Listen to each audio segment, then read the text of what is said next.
Caca, gimana peran akhirnya menjalankan sebagai Ibu Bupati, kesibukannya seperti apa sih? Harus berinteraksi dengan masyarakat Kendal. Kalau ditanya sibuknya sibuk apa, mungkin bedanya kalau dulu sibuknya syuting, kalau sekarang sibuknya bersosialisasi gitu aja sih. Sama sekarang mungkin sibuknya kasih sambutan gitu. Jadi sebenarnya kalau misalkan sibuk atau enggak udah biasa kan dari dulu kan, maksudnya punya jadwal sekolah syuting, kuliah syuting gitu kan. Kalau sekarang ya mengurus rumah tangga plus sambutan gitu. Jadi ya bedanya cuman yang kalau yang satu pakai kamera buat syuting, yang satu pakai kamera cuma buat rekaman hanya untuk sambutan apa gitu.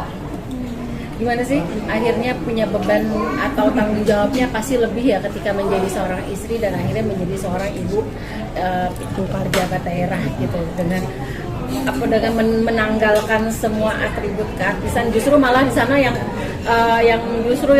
euforianya tuh lebih kenceng gitu di sana tuh, yang ayo gitu ngajak masyarakat untuk semuanya.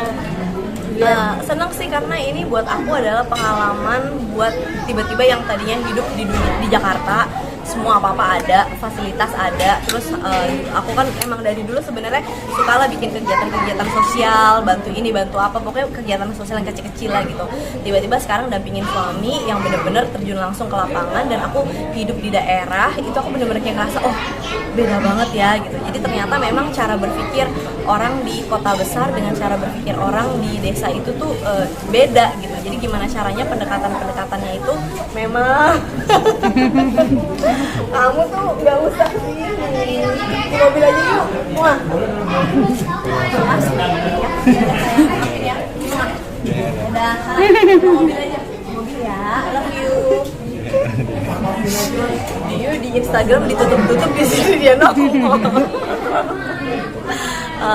Ya cara berpikirnya tuh berbeda. Nah, jadi gimana caranya punya pendekatan khusus gitu. Itu yang aku belajar banget sih, ternyata memang beda. Dan ya memang beda cara kita bicara di kota besar sama kita cara bicara di daerah gitu. Kita mau mensosialisasikan suatu hal pun juga kita berbeda gitu caranya. Itu yang aku belajar tentang ya psikologi manusia mungkin ya. Tapi pertama kali shock culture nggak sih Kak di sana? Kaget, tapi sekarang aku lagi menikmati. Justru sekarang aku lagi sangat menikmati. Kalau tadinya memang kagetnya tuh kenapa? Mungkin aku pindah ke satu daerah, itu kan kabupaten ya, bukan kota, itu kan kabupaten. Makanan yang biasanya aku suka nggak ada. Terus aku kan dulu sempat kontrak, itu kan kontrak di rumah rumah kontrakan gitu. Waktu suami udah di sana pun juga aku masih karena rumah dinas bupatinya kan belum siap, jadi kita kontrak dulu 1 tahun di rumah. Nah itu tuh rumah kontrakannya tuh ya aku bersyukur sih, cuman sirkulasi udaranya tuh nggak bagus, terus pencahayaannya kurang, itu lembab banget. Terus udah kayak gitu ya gimana ya, jadi tiba-tiba harus pindah ke satu rumah yang aku malam-malam tidur sama suami, tiba-tiba ada kecoa, tau gak? Itu bener-bener terjadi. Jadi kita tuh tidur, tiba-tiba ada kecoa. Aku bangun, aku teriak, aku kabur langsung keluar kamar.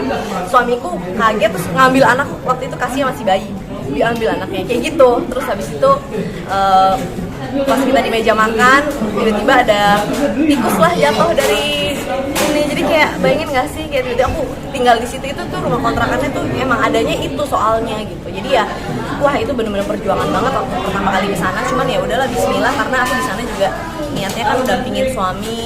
Bismillah juga, suami kan ya niatnya pengen ngebangun daerah juga di sana. Apa yang bisa kita lakuin semaksimal mungkin kita lakuin di sana gitu. Jadi ya kalau ditanya pengalamannya, itu salah satu pengalaman yang cukup sangat mengagetkan lah pada saat itu. Tapi kalau sekarang kan rumah dinasnya udah jadi enak, luas. Terus aku sekarang punya kambing, punya ayam yang aku nggak punya. Kalau di Jakarta gimana masa kita mau punya kandang ayam ya kan? Kalau di sana tuh aku punya ayam, punya kalkun gitu. Jadi seneng aja. Terus malam-malam kalau tidur masih dengar suara jangkrik, pagi-pagi tuh udaranya seger banget, enak gitu. Nah sekarang aku nyaman karena memang rumahnya kan nyaman gitu. Berarti jadi ikut berternak juga di sana tuh? Iya, kambing aku udah punya anak, terus sekarang ada kambing lagi hamil. Iya, aku punya kambing di sana. Jadi kalau misalkan kapan-kapan teman-teman kalau main ke rumahku di sana, kambingnya tuh aku bebasin. Jadi kambingnya kayak ada di mana-mana gitu, tapi ya jadinya banyak buk kambing, tapi ya nggak apa-apa. Tapi kan di luar rumah itu seneng sih dia gitu deh. Berarti kalau kakak lagi ke Jakarta nih, sama suami kah atau bawa anak aja? Enggak, aku sendiri. Jadi kalau suami itu bahasanya gini, suami pernah nggak sih ngelarang syuting? Enggak, kamu mau syuting aja. Dulu aku masih seminggu sekali tuh pulang ke Jakarta terus. Tapi suami gini, boleh ke Jakarta tapi bawa anak. Nah, kalau bawa anak itu kan berarti harus bawa mbak. Kalau bawa mbak berarti kan bawa supir, bawa mobil lagi sendiri. Jadi kan banyak banget, dan seminggu sekali bolak-balik kan kasihan anakku capek gitu loh. Kalau suamiku mengizinkan aku pergi sendiri ke Jakarta naik pesawat misalkan, aku di sini kan gampang, nggak usah ada mobil, misalkan tinggal naik Grab, Gokar, taksi, gampang banget, gampang gitu. Syuting langsung pulang lagi gitu. Tapi kan dia nggak boleh harus bawa anak, tapi boleh syuting tapi bawa anak. Jadi bahasanya dia tidak melarang aku tapi bawa anak. Nah kan nggak mungkin juga aku syuting seminggu sekali gitu, bolak-balik akhirnya ya udah, tadinya seminggu sekali, 2 minggu sekali, 2 bulan sekali, sekarang 3 bulan aku baru di sini lagi.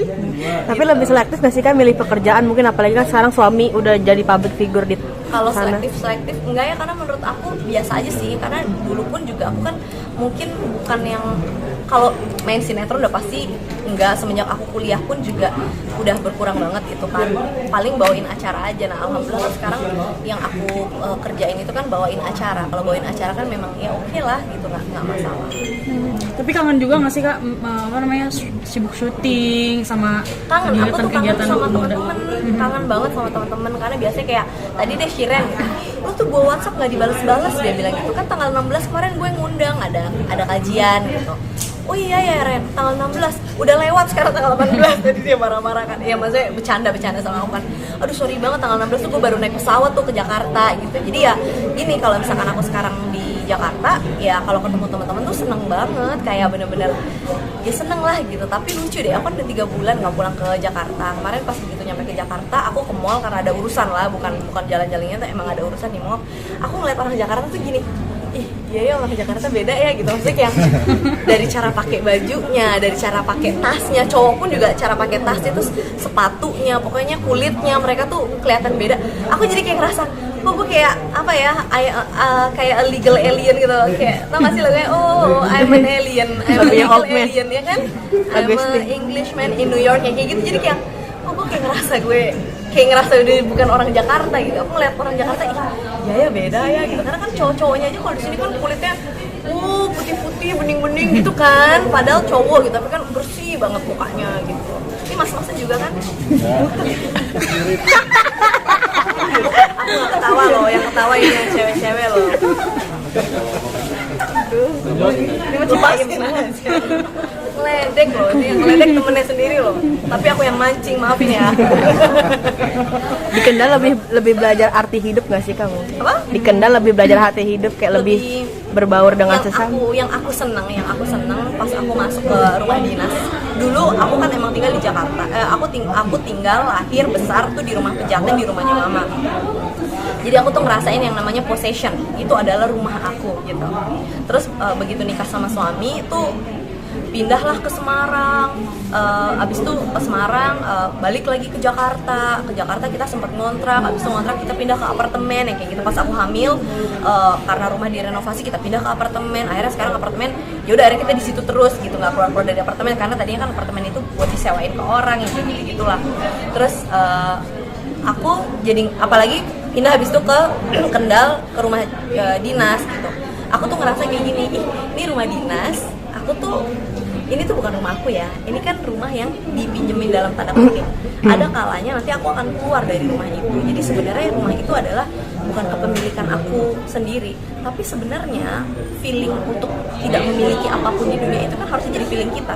Jadi walaupun kayak kamu tinggal di rumah pribadimu sendiri yang kamu beli pakai uang tabunganmu sendiri, kamu harusnya punya mental bahwa ini bukan rumah saya, ini tuh titipan Allah gitu.